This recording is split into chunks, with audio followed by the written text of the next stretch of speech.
Hello friends, welcome to my YouTube channel. देखिए बच्चों, आप लोगों की यूपी पुलिस कांस्टेबल 2024 की क्लासें स्टार्ट हो चुकी हैं। यह हमारी जनरल हिंदी की दूसरी क्लास होगी जिसमें हम लोग हिंदी के टॉप 50 क्वेश्चंस इस वीडियो में देखेंगे। मैं आप लोगों के लिए बिल्कुल सिलेक्टेड क्वेश्चंस लाया हूं जो कि आपकी परीक्षा की दृष्टि से काफ़ी इंपॉर्टेंट हैं। बिल्कुल परीक्षा के लेवल के क्वेश्चंस हैं। यह हमारा जनरल हिंदी का लाइव टेस्ट रहेगा, तो वीडियो काफ़ी इंपॉर्टेंट है आप लोगों के लिए, तो इस वीडियो को पूरा ज़रूर देखिए। वीडियो अच्छा लगे तो प्लीज़ वीडियो को लाइक और शेयर ज़रूर करें। चैनल पर नए हैं, जिन बच्चों ने चैनल को सब्सक्राइब नहीं किया है, अगर आप यूपी पुलिस कांस्टेबल की किसी भी पोस्ट की तैयारी कर रहे हैं तो चैनल को जरूर सब्सक्राइब करें और नोटिफिकेशन बेल ऑन करना ना भूलें। तो चलिए वीडियो को स्टार्ट करते हैं। खुद से प्रयास कीजिएगा इन सभी क्वेश्चंस के आंसर देने का। 2 से 3 सेकंड के बाद मैं आंसर क्लियर कर दूंगा। लास्ट में आप लोग अपना स्कोर जरूर बताइएगा कि आप लोगों ने इन 50 क्वेश्चंस में कितने क्वेश्चंस सही किए हैं। तो पहला क्वेश्चन आज का हमारा रहेगा, छा ध्वनि किसके अंतर्गत आती है? मूल स्वर, बी है घोष वर्ण, सी है संयुक्त वर्ण, डी है तालुब्य वर्ण। ईमानदारी के साथ में आंसर दीजिएगा आप लोग। देखिए छा जो है ना, ये संयुक्त वर्ण के अंतर्गत आती है। किसके अंतर्गत आती है? संयुक्त वर्ण के। दूसरा क्वेश्चन हमारा है, विवाभरी किस भाषा का शब्द है? तत्सम, तद्भव, देशज, शंकर।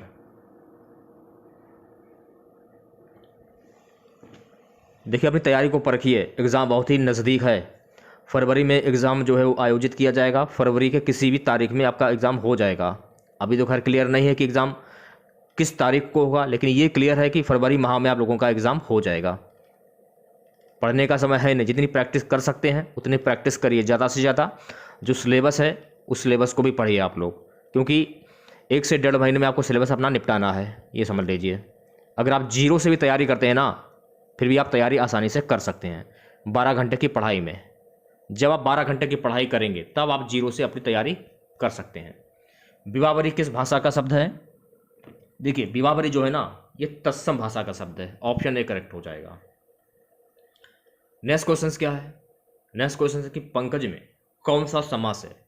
कर्मधार, द्विगु, बहुप्रिय, द्वंद्व।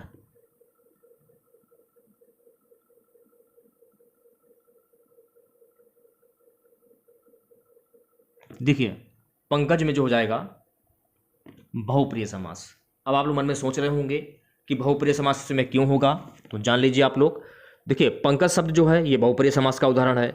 इसका अगर हम समास विग्रह करें, जो पंकज कीचड़ से उत्पन्न हो, यानी जिस समास में कोई पद प्रधान ना होकर दिए गए पदों में किसी अन्य पद की प्रधानता होती है, यह अपने पदों से भिन्न किसी विशेष संज्ञा का विशेषण है, इसलिए यहां पर आपका बहुप्रिय समास हो जाएगा। ठीक है। नेक्स्ट क्वेश्चन, या फिर आप इस प्रकार से भी समझ सकते हैं कि कमल कमल कमल का अर्थ क्या होता है? मतलब भगवान ब्रह्मा। इस टाइप से भी आप समझ सकते हैं। तो पंकज, पंकज का अर्थ क्या हुआ? जब आप इसको मतलब इसका समास विग्रह करेंगे, जो पंकज कीचड़ से उत्पन्न हो, यानी कीचड़ में कमल उत्पन्न होता है। जब आप इसका समास विग्रह करेंगे ना, जो पंकज कीचड़ में उत्पन्न हो, कीचड़ में कमल उत्पन्न होता है, और कमल के ऊपर कौन बैठता है? भगवान ब्रह्मा। जब किसी वाक्य में किसी प्रसिद्ध व्यक्ति या भगवान के नाम आ जाए, वहां पर आपका बहुप्रिय समास हो जाता है। तो इस प्रकार से भी आप पहचान सकते हैं। अत्याचार शब्द में कौन सा उपसर्ग होगा? मैंने आपको बहुत बार बताया है कि स्टार्टिंग का जो शब्द होगा वो आपका उपसर्ग होगा, और लास्ट वाला जो शब्द होगा वो आपका प्रत्यय होगा। जैसे कि अत्याचार, जब आप इसे तोड़ेंगे तो अति, अति धन आचार हो जाएगा। अति धन आचार हो जाएगा। तो स्टार्टिंग में क्या आ रहा है? अति आ रहा है। तो अति कहां पर है? देखिए अति कहां पर है? अति हो जाएगा ऑप्शन बी में। तो वी ऑप्शन करेक्ट हो जाएगा। ठीक है, चलिए बढ़ते हैं नेक्स्ट क्वेश्चंस की ओर। क्वेश्चंस है कि राम आम खाता है। राम आम खाता में वाच्य का कौन सा रूप है? भाववाच्य, कर्मवाच्य, कर्तव्यवाच्य, उभयवाच्य।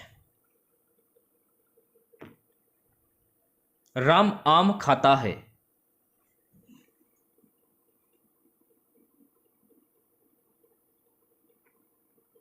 तो देखिए यहां पर राम की प्रधानता हो रही है ना, कि राम आम को खा रहा, ना कि आम राम को खा रहा। तो यहां हो जाएगा आपका कर्तवाच्य। ऑप्शन सी करेक्ट हो जाएगा। ठीक है, नेक्स्ट क्वेश्चन देखेगा सभी बच्चे। अगला हमारा क्वेश्चन है, हेमंत को खीर अच्छी लगती है वाक्य किस कारक का उदाहरण है? हेमंत को खीर अच्छी लगती है, कर्म कारक, संबंध कारक, संप्रदान कारक, अधिकरण कारक। हेमंत को खीर अच्छी लगती है, संबंध तो होगा नहीं, अधिकरण होगा नहीं, कर्म होगा नहीं, क्योंकि अगर हेमंत खीर को खा रहा होता तो हेमंत अपना कर्म कर रहा होता, तो यहां पर हो जाएगा, लास्ट बचता है आपका संप्रदान कारक। ऑप्शन सी करेक्ट हो जाएगा, संप्रदान कारक। अच्छा ये बताइएगा, बहुत ही इंपॉर्टेंट क्वेश्चन है और काफी बार परीक्षा में पूछा भी जा चुका है, देखा होगा आप लोगों ने, कि वकील किस भाषा का शब्द है? अरबी, फारसी, तुर्की या पुर्तगाली?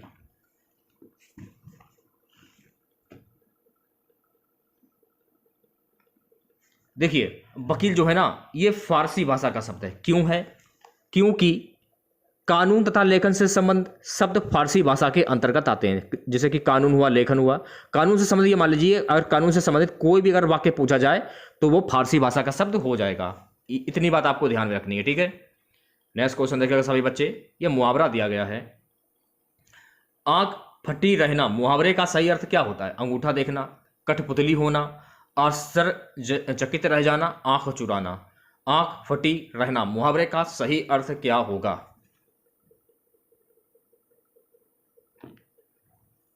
आश्चर्यचकित रह जाना।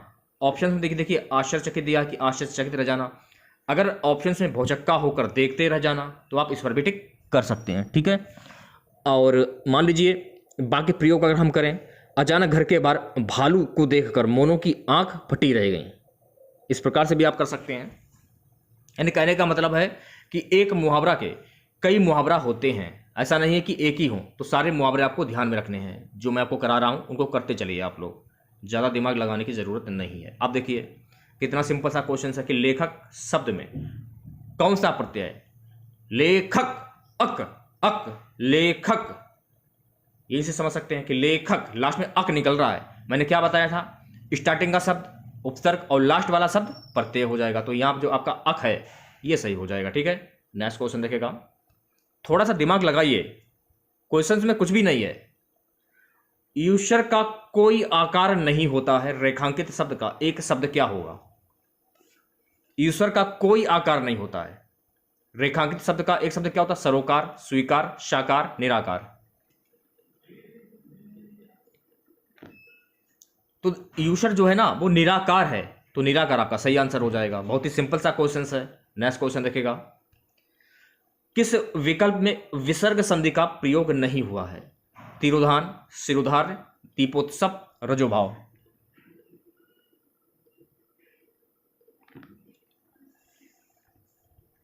बताइएगा क्या आंसर होगा।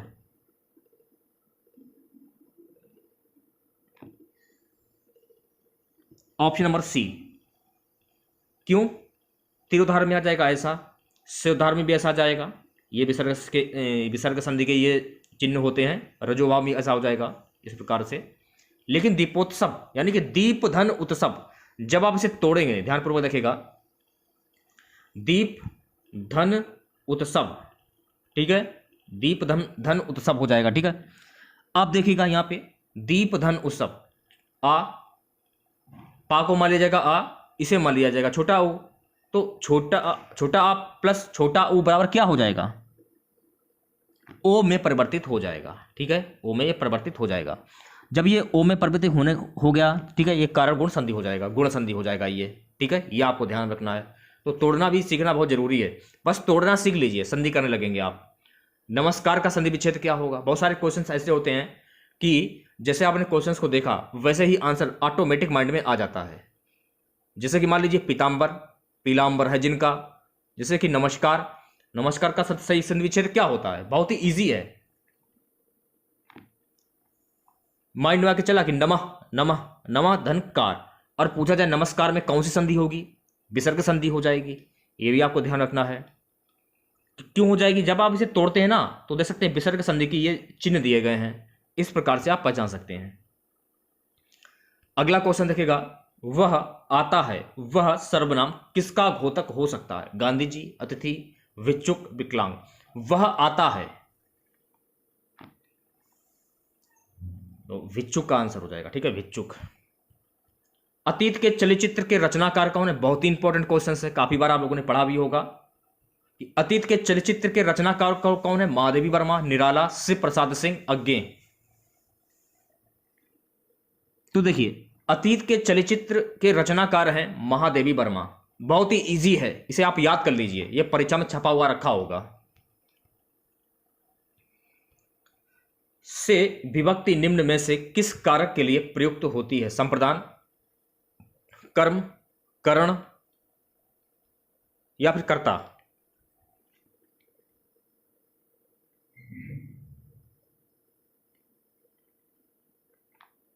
अब देखिए से विभक्ति निम्न में से किस कारक के लिए प्रयुक्त होता है? से विभक्ति कारण करण कारक के लिए प्रयुक्त होता है। किसके लिए? जिस वस्तु की सहायता से या जिसके द्वारा किसी काम को पूरा किया जाता है उसे हम करण कारक कहते हैं। आशा करते हैं आप लोग समझ गए होंगे। तो करण आपका सही आंसर हो जाएगा, ऑप्शन सी। नेक्स्ट क्वेश्चन से देखेगा सभी बच्चे ध्यानपूर्वक। क्वेश्चन क्या है? वे अविकारी शब्द जो वाक्यों, वाक्यांशों अथवा एकाधिक शब्दों को जोड़ते हैं ये क्या कहलाते हैं? संबंधवाचक शब्द, विस्मयादिबोधक शब्द, क्रिया विशेषण शब्द, समुच्चय बोधक शब्द। वे अविकारी शब्द जो वाक्यों, वाक्यांशों अथवा एकाधिक शब्दों को जोड़ते हैं क्या कहलाते हैं? तो ये कहलाते हैं समुच्चय बोधक शब्द। क्या कहते हैं? समुच्चय बोधक शब्द। नेक्स्ट क्वेश्चन देखेगा। नेक्स्ट क्वेश्चन हमारा, उल्का सी रानी दिशा दीप्त करती थी पंक्ति में कौन सा अलंकार है? यमक, रूपक, उत्प्रेक्षा, उपमा।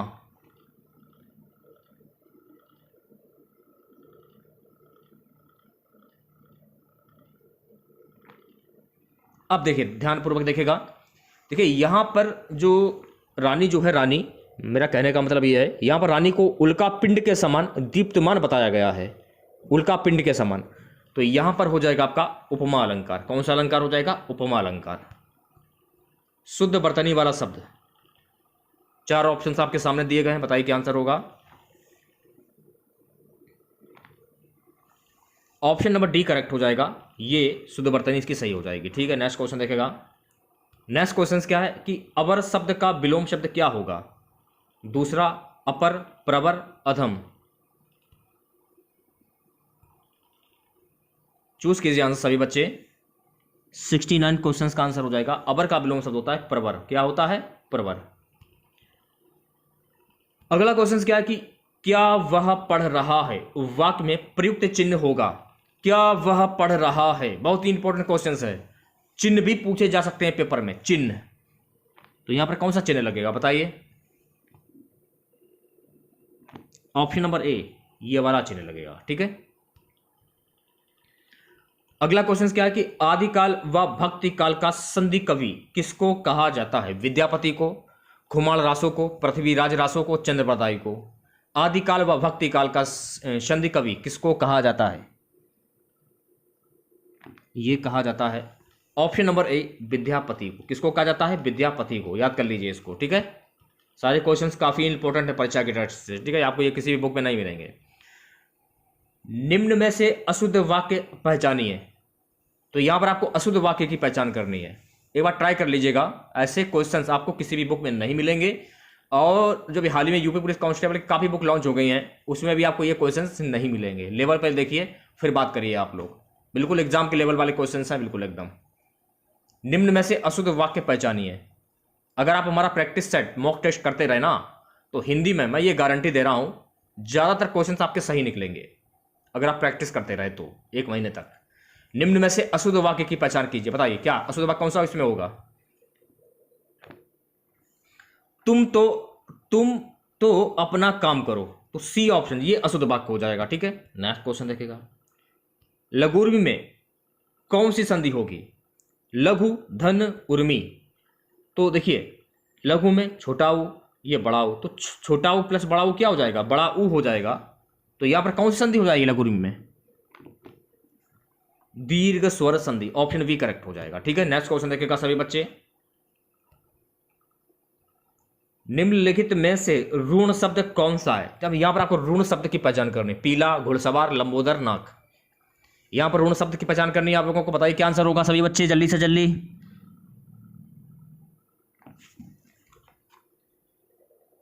आशा करते हैं कि आप लोगों ने आंसर चेक कर लिया होगा या मिलान कर लिया होगा। देखिए पीला शब्द जो है ना, ये ऋण शब्द है, क्योंकि जिन शब्दों के खंड सार्थक ना हो उन्हें ऋण शब्द कहते हैं।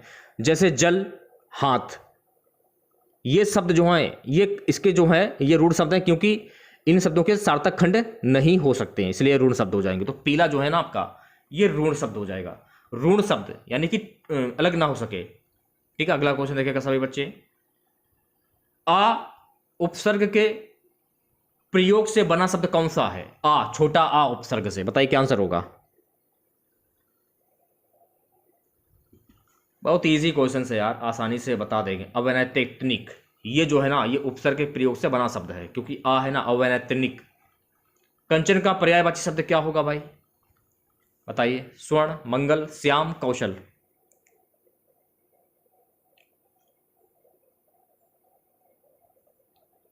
तो कंचन का पर्यायवाची शब्द क्या होता है? स्वर्ण होता है। क्या होता है? स्वर्ण होता है। अगर ऑप्शंस में अगर दिए जाए, मान लीजिए ऑप्शन में हेम दिया जाए, सोना दिया जाए, कनक दिया जाए, तो आप उस पर भी टिक कर सकते हैं, जाहिर सी बात है। ठीक है, अब देखिएगा कितना इंपॉर्टेंट क्वेश्चन है ये। क्वेश्चन आपको शायद बुक में ना मिले। उन्मिलन का विलोम शब्द क्या होगा? उन्मिलन का विलोम शब्द क्या होगा? निमीलन, उत्मिलन, निलन, निधन मिलन। बताइए उन्मिलन का विलोम शब्द क्या होता है भाई? निमीलन। ऑप्शन जो ए है आपका बिल्कुल सही हो जाएगा। ठीक है, ऑप्शन नंबर ए। देखिए बुक में भी काफ़ी मिस्टेक दिया जाता है। अगर आंसर में अगर आपसे एक दो क्वेश्चंस का आंसर गलत निकल भी जाए तो ज़्यादा टेंशन मत लीजिएगा। क्यों? रीजन क्या है? अब देखिए इसमें ए होना चाहिए, इसमें बी दिया जा रहा है। इसमें भी देखिए बी तो इसमें सही है, लेकिन इसमें ए होना चाहिए ना, तो इसमें बी दिया जा रहा है। जो पहले कभी नहीं हुआ हो उसको क्या कहते हैं? अद्भुत, अप्रत्याशित, अनुपम, अभूतपूर्व। जो पहले कभी नहीं हुआ हो, मतलब जो पहले कभी ना हो, जहाँ ना कभी पहले आपने सुना हो, जो पहले कभी ऐसा ना हो हुआ जो कभी आपने कभी सुना हो, उसको हम क्या कहते हैं? तो उसको हम कहते हैं अभूतपूर्व। आप कुछ फैक्ट हैं उन्हें भी जान लीजिए। जैसे कि अप्रत्याशित, बी ऑप्शन देखिए, अप्रत्याशित दिया, तो अप्रत्याशित क्या, किसी को क्या कहेंगे? जिसकी आशा ना की गई हो। अनुपम, जिसकी कोई उपमा ना हो। अद्भुत, विचित्र प्रकार का। तो इस प्रकार से आप पहचान सकते हैं। ठीक है, नेक्स्ट क्वेश्चन देखेगा।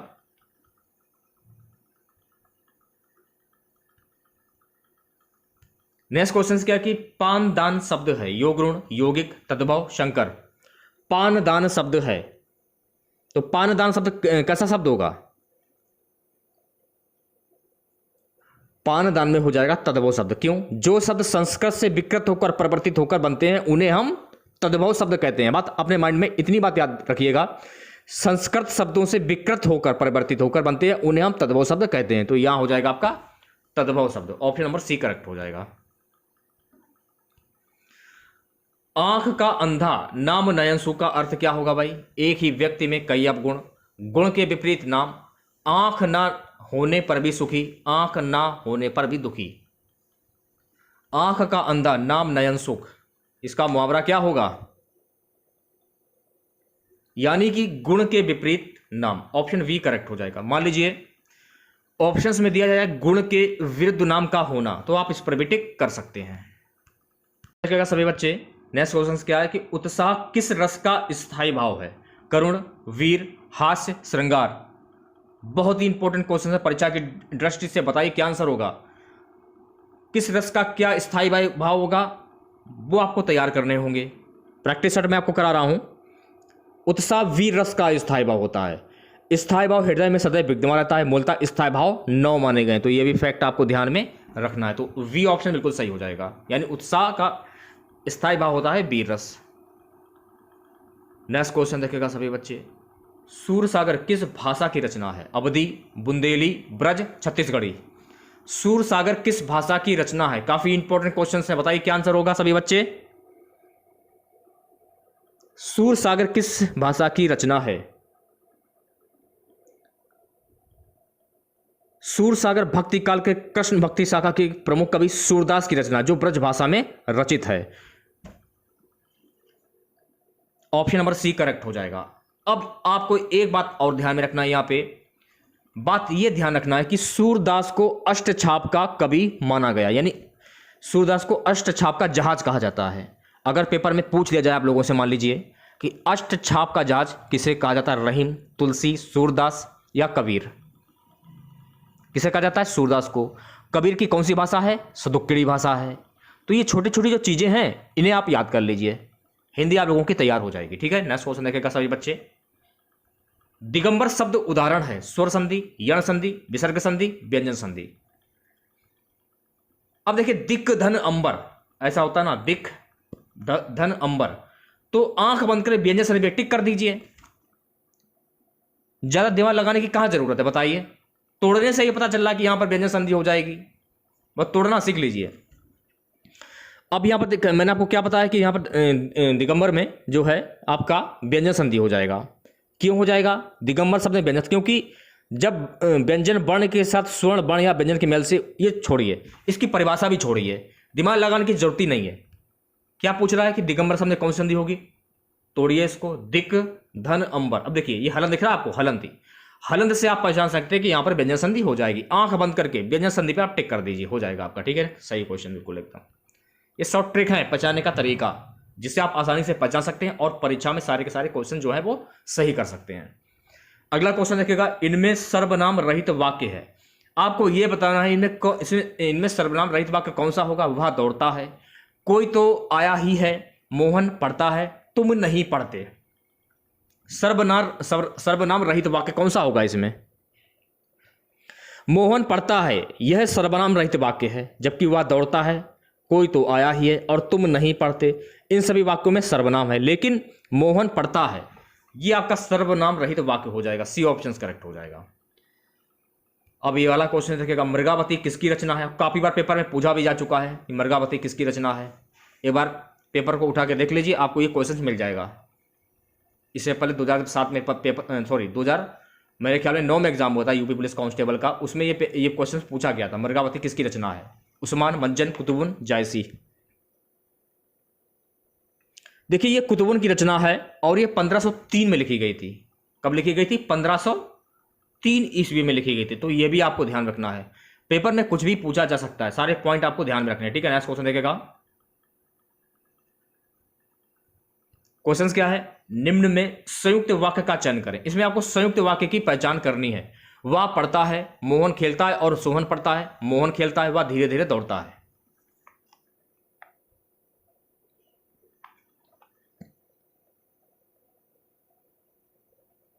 ऑप्शन नंबर वी करेक्ट हो जाएगा। मोहन खेलता है और सोहन पढ़ता है, ऑप्शन नंबर वी। ठीक है, नेक्स्ट क्वेश्चन देखेगा सभी बच्चे। वह प्रातः उठकर स्नान करता है, वाक्य में क्रिया विशेषण है। वह प्रातः उठकर क्या करता है? वाक्य में क्रिया विशेषण पूछ रहा है, वह प्रातः उठकर स्नान करता है। देखिए उठकर जो है ना, उठकर ये आपका क्रिया विशेषण हो जाएगा, क्योंकि वो क्रिया कर रहा है ना, प्रातः उठकर। नेक्स्ट क्वेश्चन देखिएगा सभी बच्चे। निम्नलिखित में से कौन सी रचना द्विवेदी युग में लिखी गई है? कौन सी रचना द्विवेदी युग में लिखी गई है बताइए? तारसप्तक, प्रिय प्रवास, कामायनी, ग्राम्या, बताइए। प्रिय प्रवास जो है ना, ये द्विवेदी युग में लिखी गई है, ये आपको ध्यान में रखना है। और दूसरी बात, आपको एक बात और ध्यान में रखनी, कामायनी हिंदी भाषा का एक काव्य है। कामायनी की रचना द्विवेदी युग में हुई है, ये तो आपको पता ही चल गया। ठीक है, और कामायनी हिंदी भाषा का एक महाकाव्य है और इसके रचयिता कौन है? जयशंकर प्रसाद। तो ये भी फैक्ट आपको ध्यान में रखना है। ठीक है, नेक्स्ट क्वेश्चन देखेगा। गूलर का फूल होना, मुहावरे का सही अर्थ क्या होता है भैया मेरे? गूलर का फूल होना, मुहावरे का सही अर्थ क्या होता है? ऐसे वाक्यांश जो सामान्य अर्थ को छोड़कर विशेष अर्थ प्रकट करते हैं उसे मुहावरा कहते हैं। यानी गूलर का फूल होना, मुहावरे का अर्थ क्या होता है? मतलब उसको कोई दुर्लभ वस्तु मिल जाना।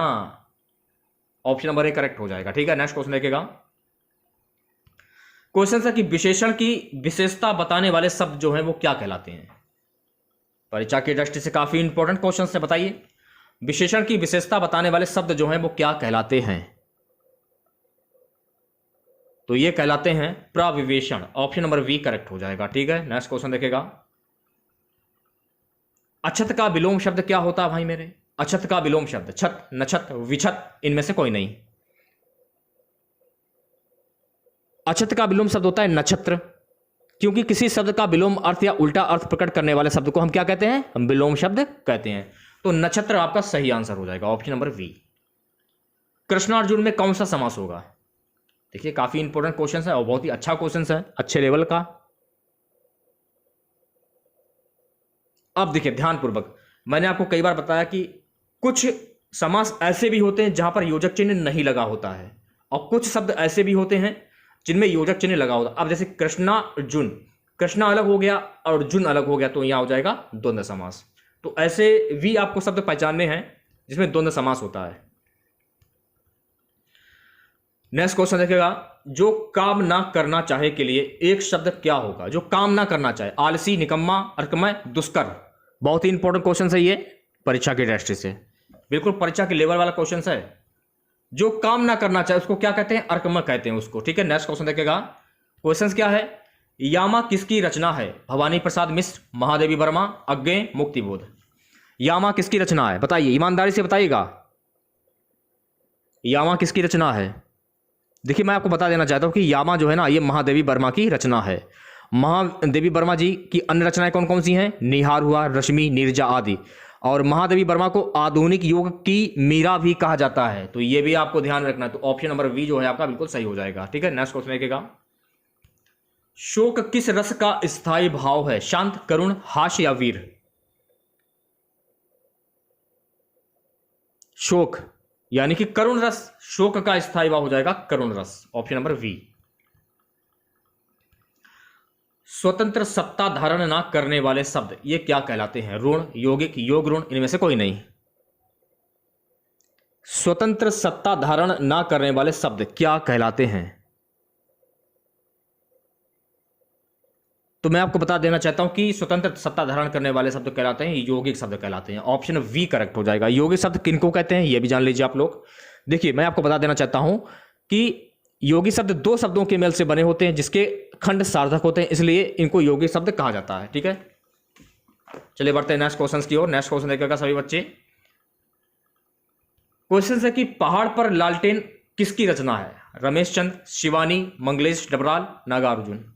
पहाड़ पर लालटेन ये किसकी रचना है? बहुत ही इंपॉर्टेंट क्वेश्चन है।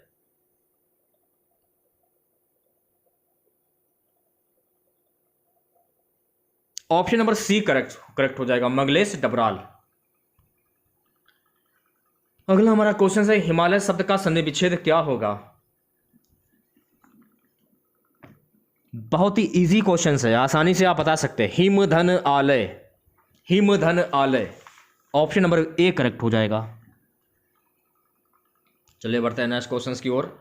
अत्याचार शब्द में उपसर्ग बताइए।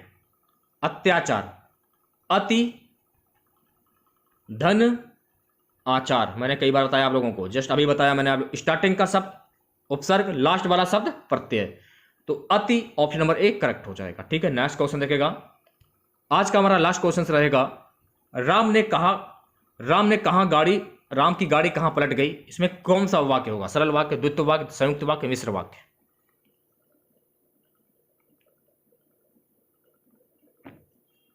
तो यहां हो जाएगा सरल वाक्य, ऑप्शन ए करेक्ट हो जाएगा। तो इसमें आप लोगों ने टोटल हिंदी के 50 क्वेश्चंस डिस्कस किए हैं, ठीक है। और आशा करते हैं कि आप लोगों के हर एक क्वेश्चन आपके अच्छे से समझ में भी आया होगा। तो अगर हमारी की गई मेहनत से आप सफल करना चाहते हैं तो ज़्यादा से ज़्यादा लाइक कीजिए, शेयर कीजिए ज़्यादा से ज़्यादा, और सब्सक्राइब नहीं किया सब्सक्राइब भी कीजिए। ऐसे ही क्लास पाने के लिए अगर आप चाहते हैं कि मैं और भी हिंदी क्लास लाऊँ आप लोगों के लिए, तो ज़्यादा से ज़्यादा लाइक कीजिए, शेयर कीजिए और हमें सपोर्ट कीजिए। इतना ही कहना चाहूँगा, बाकी आपकी मर्जी है, सपोर्ट करते हैं या नहीं करते हैं। मैंने अपने हिसाब से मैंने आप लोगों को अच्छा ही पढ़ाने की पूरी कोशिश की, अपना 100% देने की कोशिश की है। अब आपका कर्तव्य बनता है कि आप वीडियो को लाइक कीजिए, शेयर कीजिए ज़्यादा से ज़्यादा और चैनल को सब्सक्राइब कीजिए। चलिए मिलते हैं नेक्स्ट वीडियो के साथ। जय हिंद, जय भारत।